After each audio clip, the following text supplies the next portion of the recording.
Welcome to Volatility 411 for Equity Armor Investments. I'm Joe Teague. Let's jump right into it. Happy New Year. It's so exciting to start the year afresh. Anything is possible at the start of the year. We could see a big rally or we could see another bear market year. It's all up in the air, and I think it's going to be data dependent. Will the U.S. economy roll over into a recession? Many economists are predicting that. That would likely mean we'll see further downside in the market. However, if we can thread the needle, avoid the recession, get inflation in check, the market might see a healthy rally. I'm certainly open to that possibility. We'll have to wait and see. The Fed says it's data dependent. We're going to get some Fed minutes later today. We're going to get some of their thoughts on this data. And of course, we also saw some data off the open.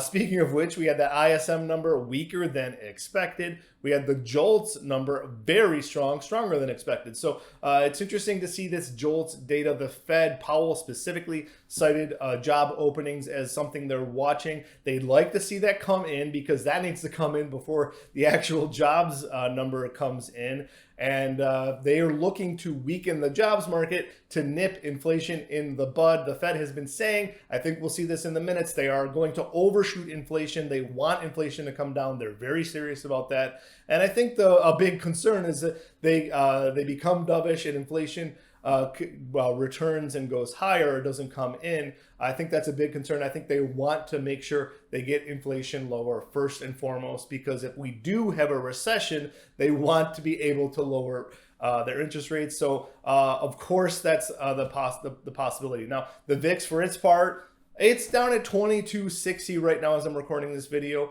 Again, it's still on the elevated side. It's on the elevated side, especially for January. We usually see low volatility numbers in January with the Martin Luther King holiday coming up. And February, on the other side, usually is a high watermark for volatility at the start of the year. So interesting to see. We'll have to watch and see how that's going to play out. We're going to be data dependent, of course. And obviously, we have the jobs number on Friday. That will be a market mover. For Equity Armor Investments, I'm Joe Teague.